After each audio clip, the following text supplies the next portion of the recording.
Hello and welcome to episode 224 of AvTalk. I am Ian Petchnick, here as always with Jason Rabinowitz. Hello, Ian. How's your July going? Hello, Jason. My July is going well. It's been knock on wood and whatnot, a relatively quiet week, I think. Yeah. We've got a good show, but nothing huge to talk about. Later in the show, we're going to have Jeremy Dwyer-Lindgren on. I think we owe him a second sandwich with this appearance on the podcast. He never did get that first sandwich. That's on you, my friend. I That's got to on take you. him to Blimpies one day. Exactly. But he'll be on the show in a little bit. And we talk this week about safety cards. As longtime listeners of the podcast will know, Jeremy is a avid safety card collector and collector of all sorts of airline memorabilia. And in this particular instance, he got a behind-the-scenes look at the folks who design and print those safety cards. So he didn't even have to go flying to check this out. So he's going to talk to us about what he discovered that he didn't already know about the much-loved safety card. But we begin with probably a guy who didn't read the safety card, or as some reports indicate, probably couldn't read the safety card. And I'm referring to a unruly passenger. I love the phrase unruly passenger. It just captures so much. It's one way to put it, sure. Who ended the polite way of putting that jerk over there. This particular unruly passenger was on a United Flight 20 from Houston to Amsterdam, and that flight was diverted to Chicago over the weekend because of that particular passenger needing to be removed from the aircraft.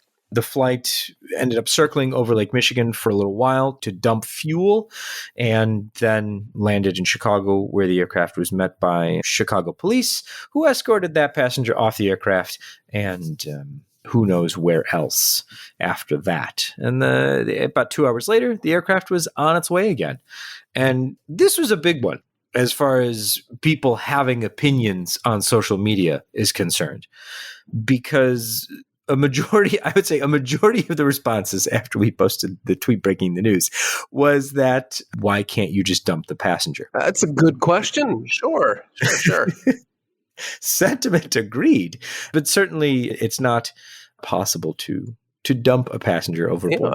We discussed recently, you can't open the door. It's physically impossible to dump that passenger. As much as you might want to in the moment, you just can't do it.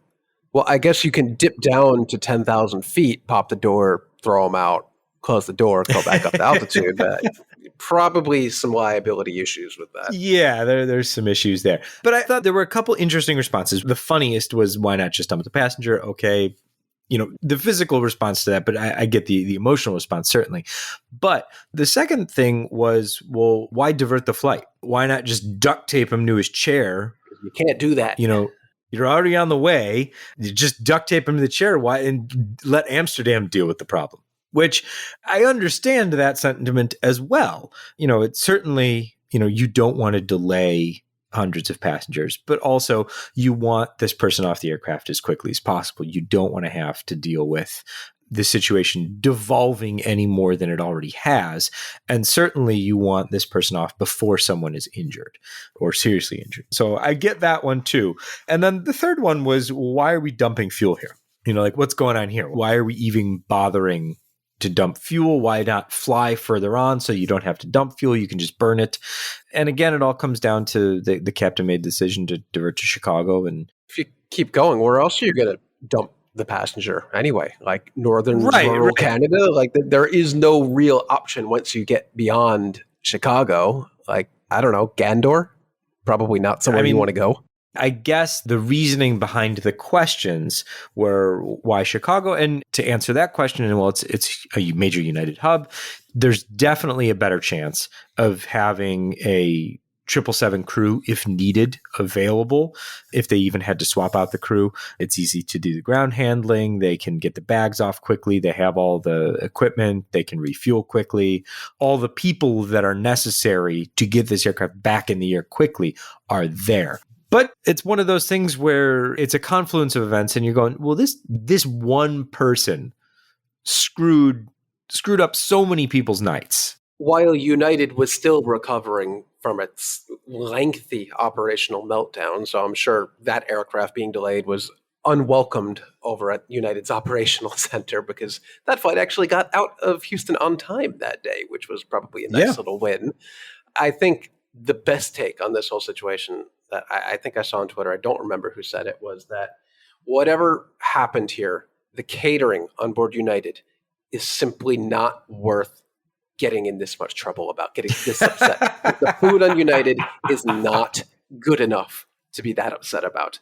Maybe if you're on Singapore or Cathay or Japan Airlines, but United, Polaris food, just wasn't worth whatever this passenger will go through. I don't know if they got arrested or if charges were being filed, but in the past, during COVID, we did see when dum-dums out there refused to wear a mask and they had to divert a flight or whatever, some airlines were able to recoup the costs of those diversions from those unruly passengers. That didn't happen a lot. It happened in a very limited number of cases. But when you divert an aircraft, you could be looking at hundreds of thousands of dollars of costs incurred between an overweight landing of the aircraft, or dumping the very expensive fuel, or rebooking passengers or hotels, or finding a new crew. This stuff gets expensive. And if I were United, I'd go after this passenger for every single penny of the expenses incurred. But I think that should be the case for pretty much any unruly passenger event, so long as it's deemed that they were actually unruly, I guess. I think if there are charges laid, that you should be able to go after these folks for the costs involved as well. And that was another big question. Who pays for all this? And the answer is the airline pays for all of this, at least at first. And then it's really up to the airline to see how they can get their money back.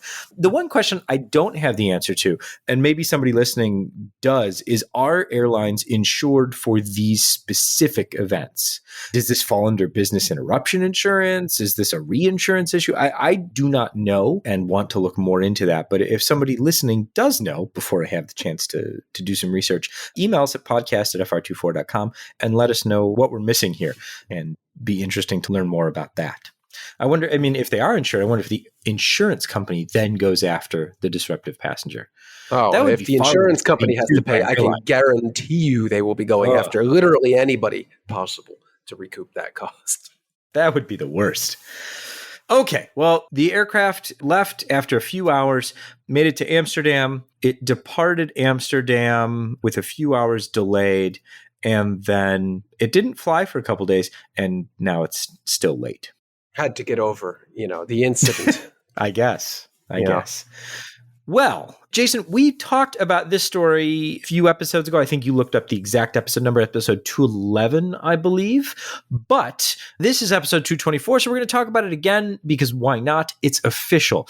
Icelandair has placed a firm order for 13 Airbus A321 XLR aircraft, and they will also lease an additional 4 from, I don't think they've specified the lessor, but they will lease an additional 4, and that 13 plus 4 takes the number up to 17, which is the same number as what, Jason? Probably the exact number of 757s they have operating their fleet today, if I had to guess. The 757-200s, to be specific, and that is exactly right. Oh, well, the 300 is a special unicorn with no replacement, so yeah, that checks out. That's true. So, interestingly enough, in the same configuration, the same two-class configuration that Icelandair runs now, they'll be able to fit more seats into the A321 XLR than they do the 757-200. So, they've ordered the plane that's available to them, and they're making out not so poorly. Yeah, they still have, since the last time they announced this, they still have 12 options available to them to exercise through probably the 2030s. Realistically, these are not coming anytime soon, but they still don't have a replacement for these 767s that they operate, which are not a huge number, but they do have a few. I assume they'll still be operating for quite a while, as there is no replacement plan for those. I hope, at least. I don't want those to retire. I like those. So they're 767s. They've got 3 passenger and 2 freighters. So the 2 freighters are obviously 767 converted freighters. They're operating in the registrations of T-Fish or TFISH, but it's We like the joke. But then they have 3 passenger freighters. Those are 22, 23, and 25 years, or passenger 767s, not passenger freighters. Passenger 767s, 22, 23, and 25. Wrong, right? Passenger freighter. I suppose they are. And those could stick around for a little bit. But like Jason said, eventually they're going to have to be replaced. And what they replace them with is, I don't know. But I don't run the airline, so I don't have to know. Yep, not our problem. Not our problem. When they do replace them, I will like to fly on whatever replacement exists. So good for Iceland. And we'll talk a little bit more about how long it's going to take to get the A321XLRs a little bit later in the show. So we're filing this under Boeing just can't catch a break. So Boeing builds, or not Boeing, but Spirit Aerosystems builds the Boeing 737 fuselages in Wichita. And then they're put on trains, on specialized train cars, and then they are carried on that train from Wichita to Seattle, where the aircrafts are assembled, and then, they fly away to wherever they're going from that. But in June, a bridge collapsed in Montana. And apparently, it's the only bridge that this particular train carrying the 737 MAX and 737 and P-8 fuselages can take. And so Boeing is having to take the fuselages off the train cars, put them on trucks, drive them around where this bridge is, and then put them back onto a train and send them on their way to Seattle. Oof, I think it's like 8 miles, which could be a lot worse. I'm sure there are stretches in the rural West where you could go a long, long way to have to divert something around like that, since the road network gets a little sparse. But man, Boeing just can't catch a break with any aspect of the assembly of the 737s or 787s. But yeah, I think the only industry worse than Boeing and assembling these aircraft right now is the U.S. freight rail industry too, because it just seems like catastrophe after catastrophe for all of those companies. BNSF, Norfolk Southern, all of them is just nasty thing after nasty thing. And of course, Boeing would get tied up in that somehow in the end. Just a matter of when and how. Yeah, it just, poor Boeing. Just like with the supply chain still recovering and still strained, just one thing after another. And it's just, they just can't catch a break. At least they have a fix, because I don't imagine that bridge will be rebuilt all that quickly. It's in a very rural area. Obviously, it's in Montana and in rural Montana. So hopefully they can build that back pretty quickly. But that stuff takes a while. But I don't know. Boeing just can't catch a break. I hate to laugh at it, but kind of have to.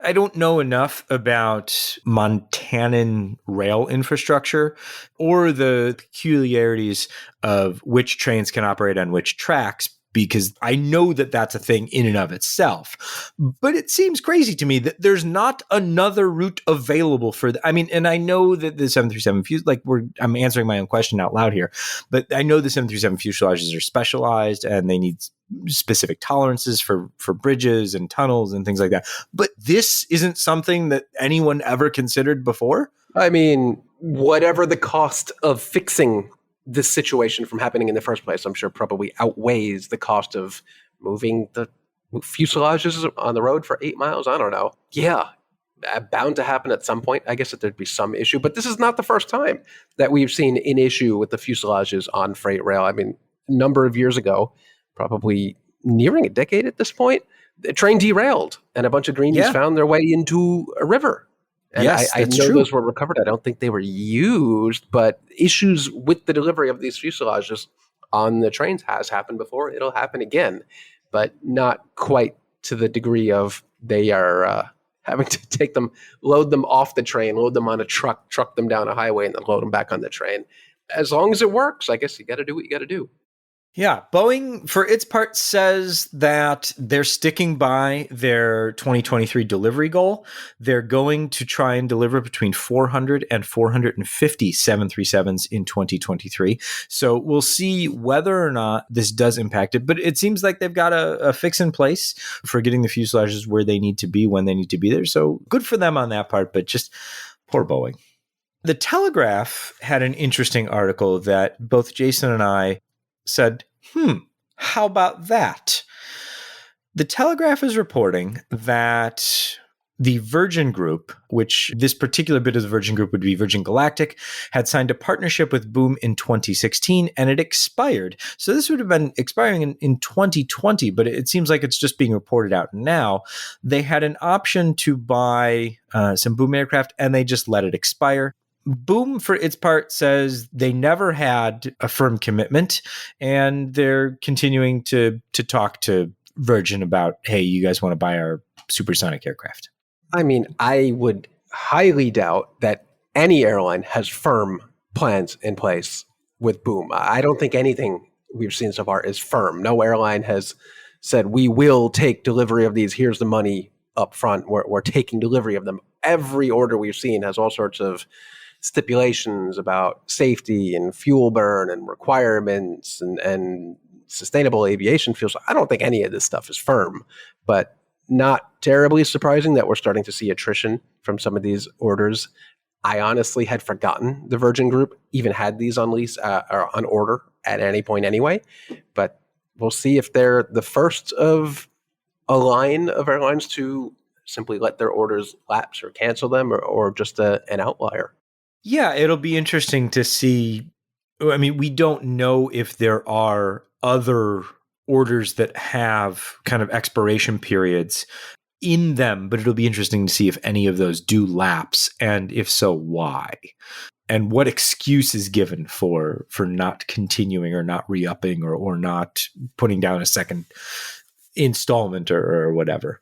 But yeah, interesting that it's being reported now. I'd love to hear the backstory there, where this came from, but not terribly surprising. Yeah, and Virgin was one of, if not the earliest orders for the Boom overture. Way back in 2016, I think they had orders for actually 10 of the aircraft. So not terribly surprising. 2016 is a long time ago. And most of the orders from American and United, they are much more recent. They're within the last year, 2 years. So I wouldn't expect anything to change with those. But yeah, Virgin was a very early entrant and supporter of Boom. And I guess they just gave up. We'll have to see. Let's talk about some NTSB reports, shall we? Oh, those are always fun. They are always fun. So the NTSB released a preliminary report regarding the Delta 717 nose gear up landing at Charlotte a few weeks ago. In this particular case, the NTSB is pointing to the fractured upper lock link. Oh, man, I hate when my upper link lock fractures. That's awful. Yeah, there's a fractured upper lock link and a displaced lower lock link contacting the nose gear assembly.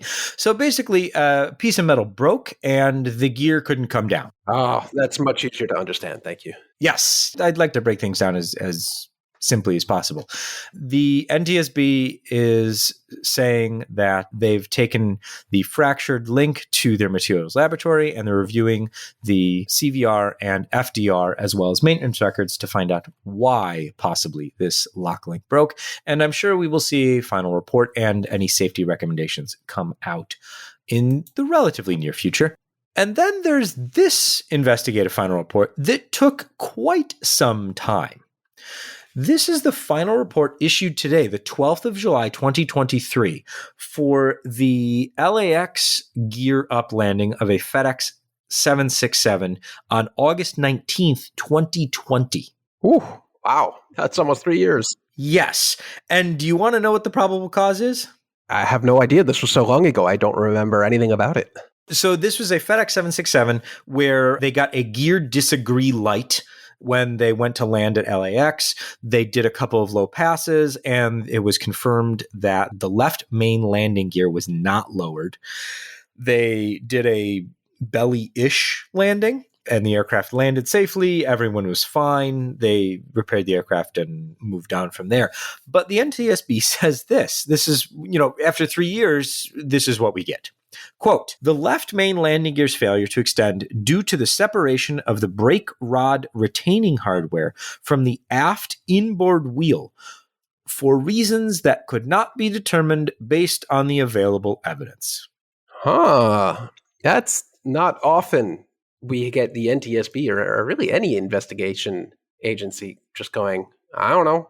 The number 6 brake rod attaching hardware components from the accident airplane were not located after the accident, Oh, precluding a okay. determination of why the pin was in place for takeoff, but not when the crew tried to lower the landing gear. So possibly the part that broke departed the aircraft and is somewhere in the greater LA basin. Without that, we'll never know what happened. Exactly.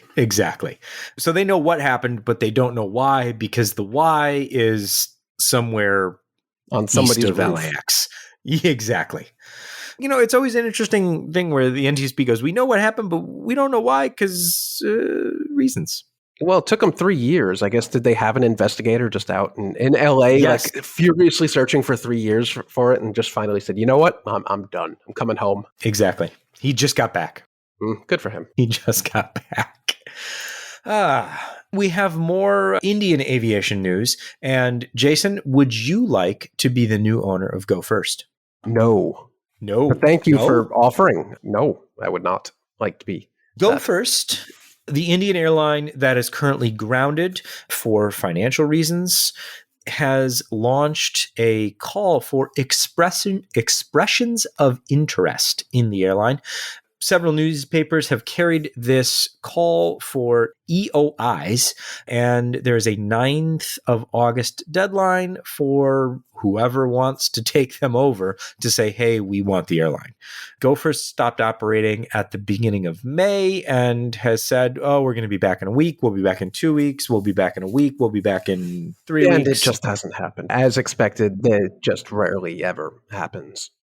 So they're looking for buyers. In the interim, an Indian court this week granted lessors of the Go First fleet access to the aircraft, not to repossess them, but to make sure, reading between the lines, they granted access to the lessors so that they could ensure that they could be repossessed in the near future.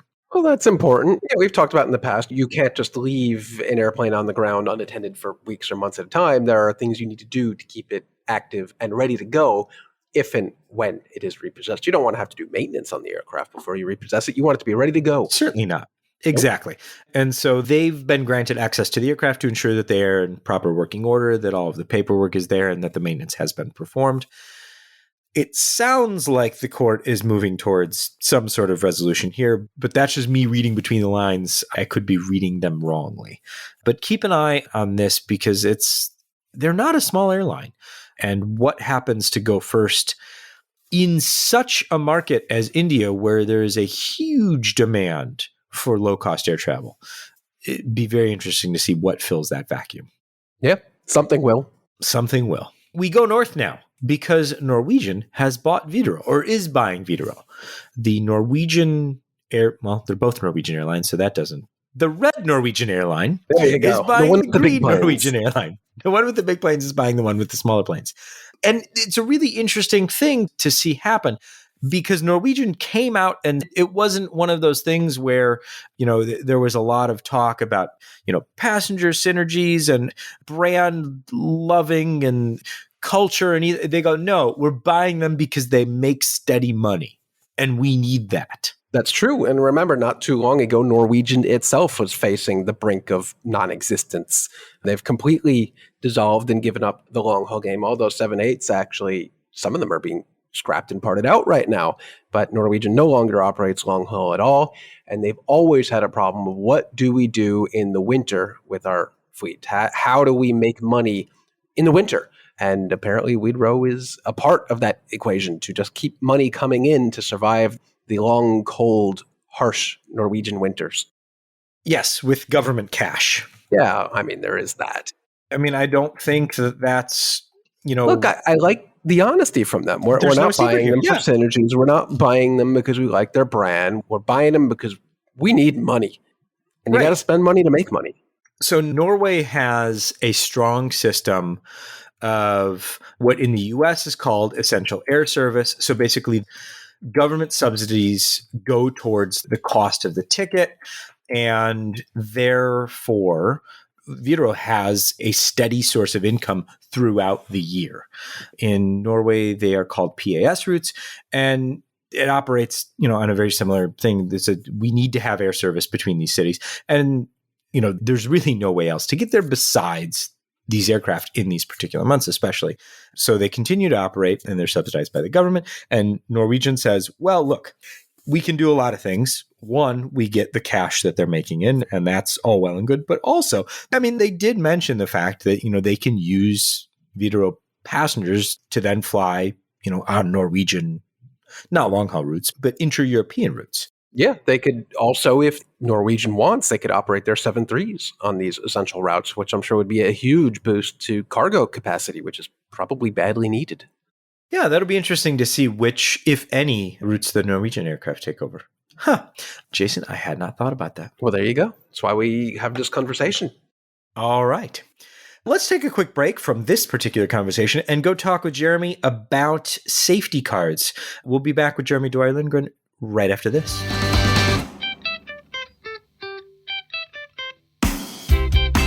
Welcome back. We're now joined by Jeremy Dwyer-Lindgren, who is a frequent contributor to the podcast, holds, I believe, the most punch cards on his free sandwich card from anyone, because he is one of the most interesting avgeeks on the planet, in the world. And Jeremy, you are back today because you recently went inside the Interaction Group, which is a interestingly named organization that designs and manufactures the safety cards that you find in the seatback. Welcome back to AvTalk. Thank you for having me, Ian. And yes, I did. And as a safety card enthusiast and collector, despite writing an article for Paxos Aero for other AvGeek, Seth Miller, I felt like a kid in a candy store all day on Christmas Day. This is one of those job things that isn't really a job.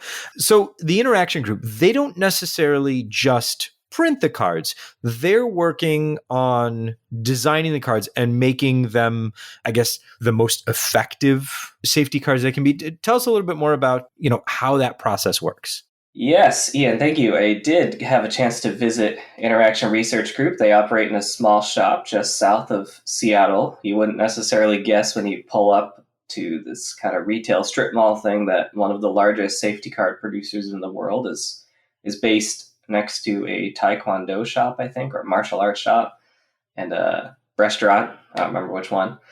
But lo and behold, there they are. They track back. We had a great chat with Tricia Ferguson, their current CEO, and they track all the way back to the 1960s when a Dr. Daniel Johnson and Bo Altman, both with Douglas Aircraft at the time, teamed up to study crash survivability.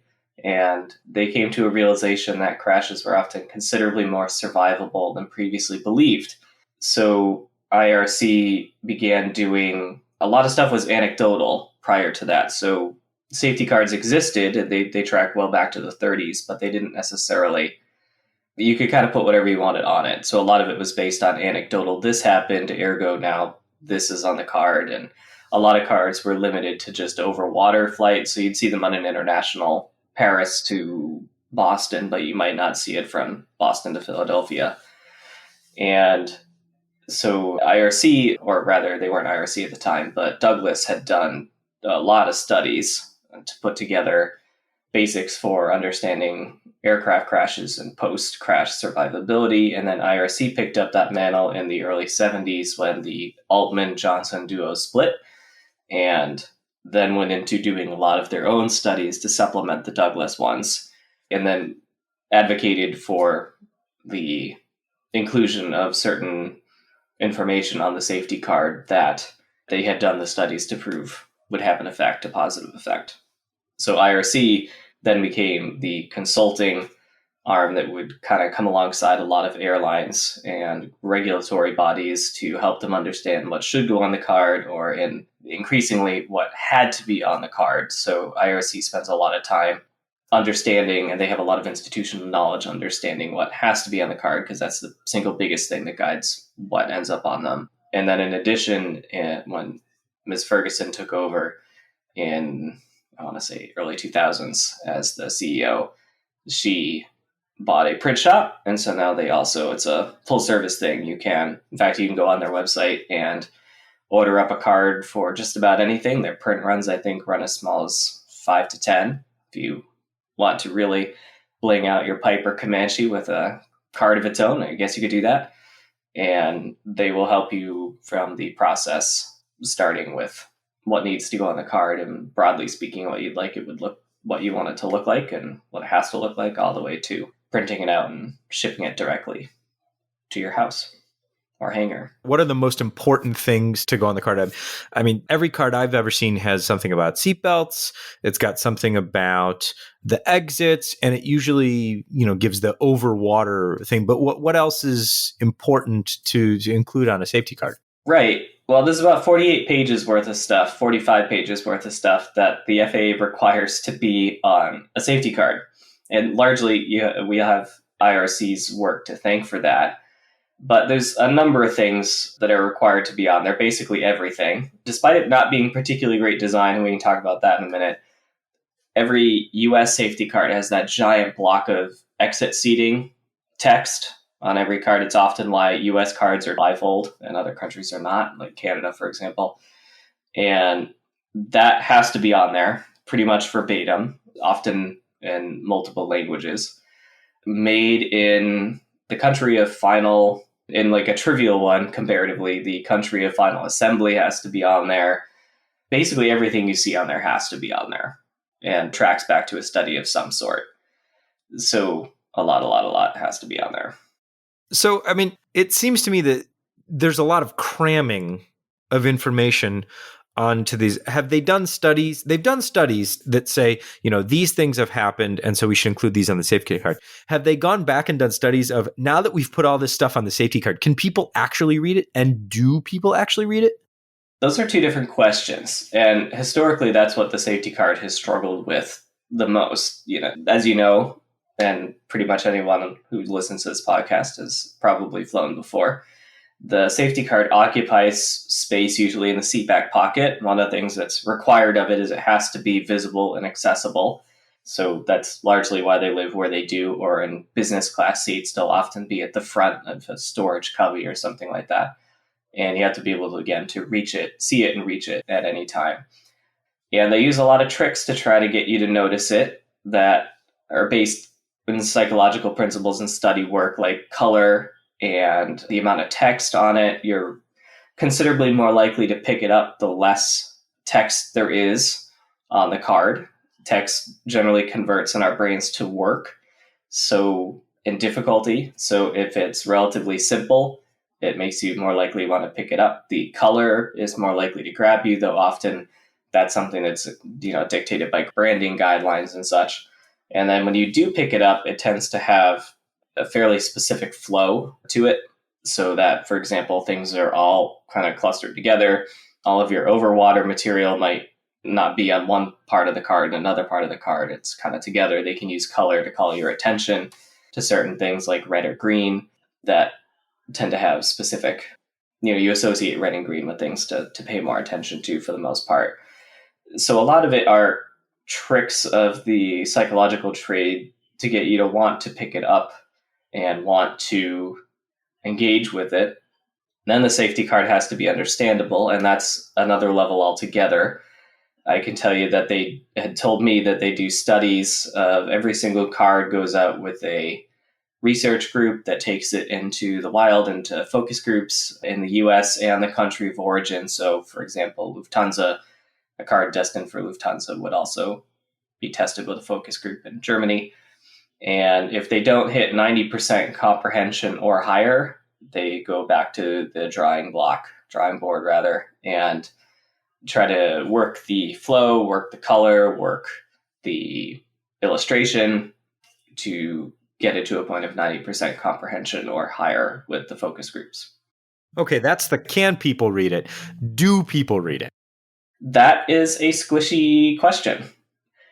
If you really want to dive deep on this, I can't recommend the podcast on safety cards, 99%, that 99% Invisible did several years back now, that actually had one of the two founders, I think it was Altman, talking about the specific thing. And they estimate something like 4 or 5% of people actually do pick them up.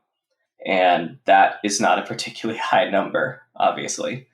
I didn't necessarily get to ask Trish this question directly, but I do think that it's interesting that it's something that, is squishy. But I think there's a couple of examples that you could point to and say that people have cited them in a number post-crash, post-incident, reports that mention that they saw the card and referenced the card, and that was part of how they formulated getting off of the aircraft when they had the chance to.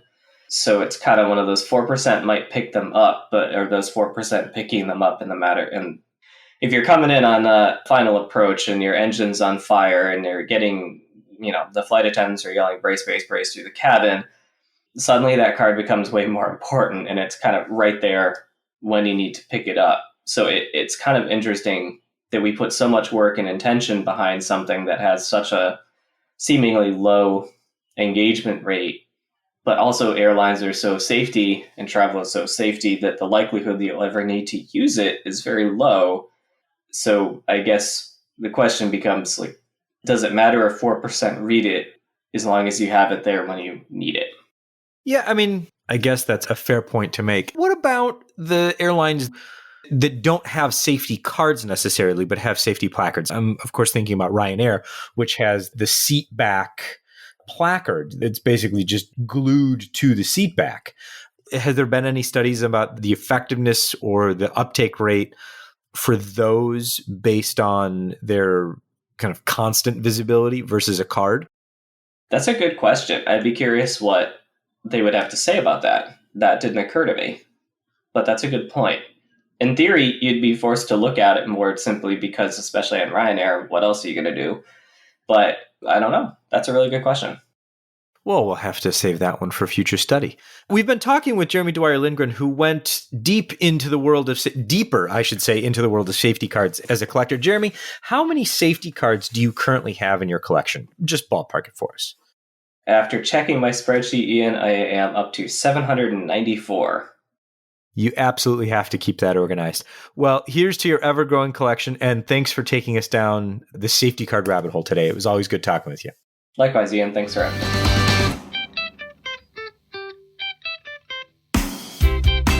Welcome back. Jason, I hope you have your safety card still in your seat back pocket and ready to go.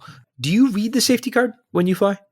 Sometimes, depending if I'm on a new aircraft or a new class of service that I haven't been before. Recently, actually, on the Air France 777-300ER I flew, I noticed that there was a separate addendum to the safety card talking about the suite door on the new seats they installed, which was interesting. So you had to read the complete prior to that seat safety card, and then you had to look at a different safety card about the door in particular, which specifically for the door. Huh. Yeah, I guess it saves them from printing up entirely new safety cards. So that was interesting. Yeah, that's true. So yeah, I suppose they can use it for the doored and doorless seats. Exactly. And then just Synergy. One in. Yeah, synergy. I'm gonna start charging you money every time you say synergy. Yeah. Let's talk about Gatwick. Never been. What's going on there? All right. Well, so as you, I believe, are aware, and as many listeners may be aware, Gatwick is a very, very, very, very, very busy single runway airport. Is it the busiest single runway airport? I don't believe so, but it is got to be up there. It's definitely up there. I think it goes back and forth, but I believe it may be, if not the busiest, then certainly in the top few. But by 2030, that may no longer be the case because Gatwick actually has two runways. They just can't use both of them at the same time. They can't use both of them at the same time because they're too close together. But now there's a plan. To Newark? Come on. The two runways are basically one wide runway. So the runways themselves are only a few hundred meters apart, and that's too close for safe operation of both of them. But the plan now, and they don't have to do, I mean, it sounds simple, but it's apparently going to take 5 years and $2 billion to move the center line of the northern runway, which is the auxiliary runway that's used generally as a taxiway, 25 feet. 25 feet. 25 feet. They're going to move the center line 25 feet. So they need to basically add 25 feet of runway on the north side of the northern runway so that they can use that runway as a departure runway. And then the other runway will be used for arrivals and departures as well. So the plan has How? been submitted. They've been talking about this since 2018. The plan has now officially been submitted in 2023. It will apparently take 2 years to have this plan approved, and construction begins in 2025. And it will take apparently 5 years for this to happen. I mean, And looking so at that they can have 2 Gatwick runways. on Google Maps, I guess if they were to move the center line of the north runway 25 feet to the north, you also then have to move all of the taxiways that are to the north of that runway also up a bit. And there looks to be room to do that. We should definitely take a look at the plans here. And I guess I could understand why it would take so long to do that. But how many billion did you say this would take to do? 2. I don't 2 billion. understand. It's just like asphalt and electrical systems for lights and stuff. How does that? Are they physically relocating the entire airport? I'm sorry, 2.2 billion pounds. So roughly $2.75 billion. Yeah, I don't understand that. Not one bit. Wow. Okay. Expect your tickets at a Gatwick to go up ever so slightly to pay for that. Yeah, that'll be interesting to see if it gets approved because they've been talking about it. I can find an article from 2018 that says this is what we're going to do. So that whatever money they're saving by not building a third runway at Heathrow, they can just spend down there at Gatwick because that was just never going to happen. I wonder how much money was spent or has been spent or is being spent on the proposals and studies and legal wrangling over the third runway. We should be consultants. Was clearly never going to happen. Podcast anymore. Yeah, if we were just consultants, we wouldn't need to do anything anymore. No, we'd be set. Someone's making money. It's not us, and it ain't us. So speaking of government, I was going to say shenanigans, but that doesn't seem right in this particular context. Intransigence, maybe, or flip-flopping. How about flip-flopping? We've talked about the government-mandated cuts to flights at Schiphol in Amsterdam, back-and-forth lawsuits, Schiphol won, Schiphol lost, Schiphol won, and then they finally lost again with the courts saying, yes, these flight cuts can go into effect as early as next year, down from 500,000 flights per year down to 460,000 flights per year, and they were all set to go, and then the Dutch government collapsed last week. Oh, that seems like a problem. So now there is no clarity.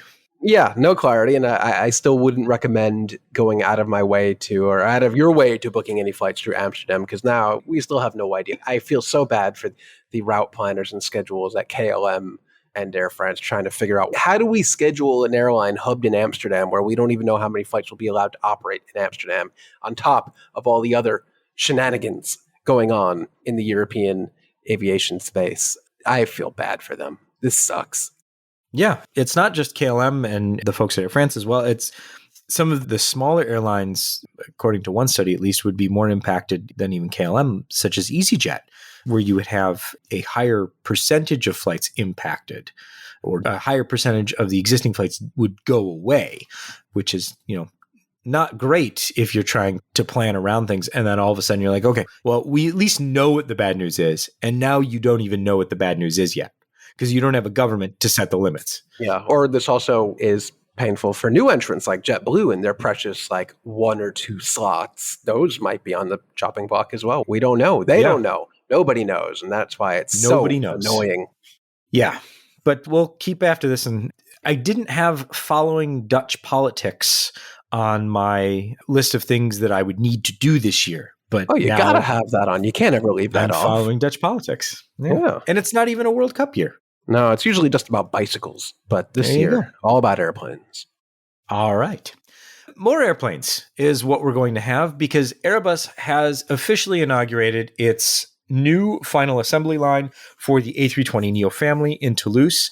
This is space that was bittersweet moment here. This was space that was formerly occupied by the A380 final assembly line. And so now it will be occupied by the A320 family and especially the A321neo because as of last month, with all of those orders coming in at the Paris Air Show, Airbus has officially made the A321neo the most ordered Airbus aircraft ever, surpassing the original A320neo. The A321neo currently accounts for 60% of the A320neo family backlog. Wow. That's a lot of planes. That's a lot. Not terribly surprising given the airplane doesn't have a true competitor in the market. So, yeah, they're kind of running away with it. But yeah, how many aircraft did we say this brings them up to in the near future for the entire A320 family? I think it was 75 per month. They're on their way to 75 by 2026. That is across all of the crazy number of aircraft. across all the that final assembly lines. Hope they can actually achieve, given all the. They don't put any of their fuselages on trains, do they? Barges, I believe. Oh, barges. Okay. I mean, those at least the A3. Yeah. So if I remember correctly, the A321 fuselages that are assembled in Mobile are they are ferried over across on a barge. Yep. All the way across the Atlantic, and somehow still makes sense to do that. There you go. Get him there somehow, I guess. Yep. Here's a story that I didn't expect to include this week because I didn't think it was possible. But Jason, tell me what happened in Lagos. In Lagos, Nigeria, somewhere apparently that has been struggling with security issues at the airport for decades, turns out an entire runway lighting system was stolen. The whole thing, gone. This comes to us from the BBC when the details are kind of sketch, but I'll quote them saying, "Thieves have stolen the lighting system for one of the runways at Nigeria's busiest airport just months after it was installed." An airport authority spokesman has confirmed to the BBC. Investigation's going on. It's not clear when the system was taken. Local media reported that they didn't notice it was missing right away? They didn't know it was missing right away. It's gone. The runway was closed for a while. They said the ground lights were installed in November, ending years of after-dusk restrictions on landing on that wing of the airport. Apparently, the BBC goes on to say that domestic airlines were forced to land on another runway that was 2.5 miles, 4 kilometers on the other side of the airport, and they had to taxi all the way back to the domestic terminal, and that's an operational headache. Yeah, but apparently the airport had been closed for a few months for maintenance, and they took the lighting system. Impressive, because the lighting system for a runway is kind of large and kind of a lot. But when I dug into this story a little bit and looked at the NOTAMs issued, it seems like it's actually the Poppy system, not the approach lights or not somehow the lights embedded in the runway itself. But if the NOTAM for the Poppy system is to be believed, that is probably the part that was taken. And that is the system of, I guess it's 4 lights or 4 LED assemblies off to the side of the runway that gives pilots a visual indication of the glide slope. So white over red or red over white, depending on if you're above the glide slope or under the glide slope. I would assume that's what was taken, which isn't a huge assembly, I guess. That I could see someone trying to strip that apart for the copper or whatever's inside, but I just can't believe it went missing and no one noticed for a while. But if the runway is not in service, I guess I understand it. Okay, I guess a little more. I guess maybe when the runway opened, they tried to turn it on and nothing happened. And they said, where'd it go? We should go check that out. Yeah, and the I wonder where those lights went. Yeah, the NOTAM's in effect for a few months, so I guess they don't expect it to be coming. They have to order a new Poppy assembly from somebody somewhere and install that. I don't know, but if you find one on eBay anytime soon, you'll probably know where it came from. Yeah. Oh, boy. Okay, let's go in a completely different direction and talk about buses. Oh, I like buses. I like buses too. But in this particular case, these buses take you to airplanes, which is better to say that, we're talking about Landline, the bus company that is operating what were formerly regional flights or what would normally be regional flights for some airlines like American Airlines. And those bus services are now finally behind security, making them actually useful. Yeah, some of them are behind security, at least. Only for American, not for United or Sun Country. They operate for 3 airlines here in the U.S. But American had launched this service with Landline out of its Philly in, I think, the spring of 2022. And it had touted when the service launched that these will be behind security. So let's say, for example, at Atlantic City in New Jersey, you go to the airport in Atlantic City, you clear security there, you check your bags, just like you would for a normal airport. But when you get to the gate, there's a bus there. There's not a plane. There's a bus, and you get on the bus. They seal it up They drive you down the Atlantic City Expressway to Philly, and then you park at a normal gate, and then you just get off, you enter into the terminal, and you go on to your connecting gate. This is not intended to be something you take just from Philly to Atlantic City. That would be silly, but you can do that for $800 or something. The last time I looked it up, you shouldn't do that.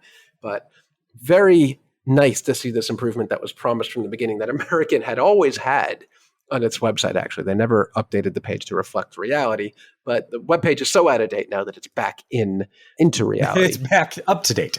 Yeah, back up to date. They talk about having the seal on the bus to make sure that no one got off or got on. Do we know what that is? Like, is it just a piece of foil tape like I don't you know. see on? I haven't seen it. I don't even know what. But I guess Like, I just they're all over the place inside the cabin of an aircraft. If you go in the laboratory, look at like the smoke detector assembly, and Right. you see a little security seal that if it breaks, they got to find out who broke it or what broke it. I guess it's probably something very similar to that.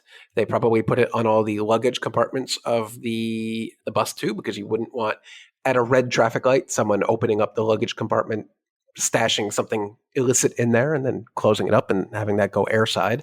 So I can see how this would be a logistical headache and why it took Landline, unfortunately, over a year after the launch of service with American to get this into action. But this is good. This should be the future of very short haul flying. There should not be a flight between Atlantic City and Philly. There should not be a flight between Harrisburg and I think Philly, and I think there's one Allentown to Newark. Like, these should not be flights. It shouldn't exist. So it's good in the light of the pilot shortage and in the light of congestion in the air. It just makes sense to do this. And in many ways, it's actually a faster and better experience than stashing everyone inside a ERJ 145. Yeah, I agree with Jason. And everyone knows how much I don't like doing that. Excellent. But the man is right. This Friday sees the launch of Northern Pacific Airlines' first flight. Hey, Japan is calling via Anchorage, right? About that. Oh, right. They're doing Ontario, California to Las Vegas. Vegas. Correct. Yeah. That is correct. Got to do something. You depart on Friday and you come back on Sunday. And Okay. the goal is to have a charter flight somewhere in there on Saturday. But the first flight is launching this Friday, July 14th, departing at 2 p.m. And it's a quick hop on one of their 757-200s over to Vegas on an hour-long flight eventually. The goal is still to operate from the U.S. West Coast via Anchorage to Asia eventually. Yeah, somehow. Not sure how they're going to They're accomplish starting that. operations, Yeah. and good for them. And I'm going to leave it there for now and wish them the best of luck. No, yeah, good luck to them. The U.S.'s newest large aircraft carrier. This is good news. Competition is good. I just wish it was under better circumstances given the uninteresting route. There you go. And finally, this week, I am happy, very, very happy to report that Air Tanzania has gotten its A220 back.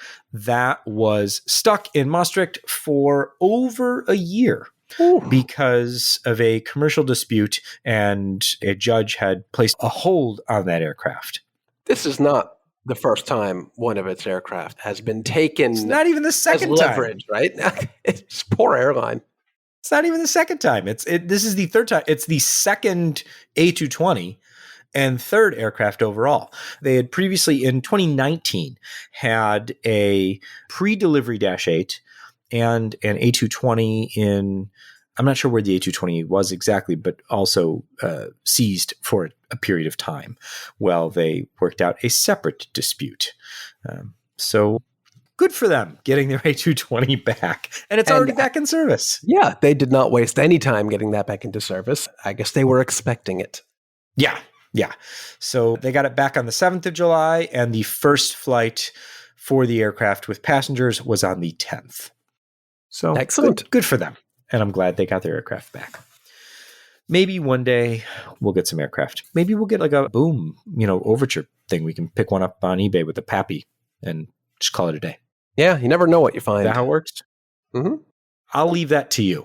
Okay. But until then, This has been episode 224 of AvTalk. Thank you so very much for listening. We appreciate whether or not you're finding the podcast this week for the first time or you've listened to every single episode. We certainly appreciate you listening, especially all the way to the end. If you're so inclined and you've made it this far, why not leave us a rating or a review wherever you get your podcast? It helps other people find the podcast as well.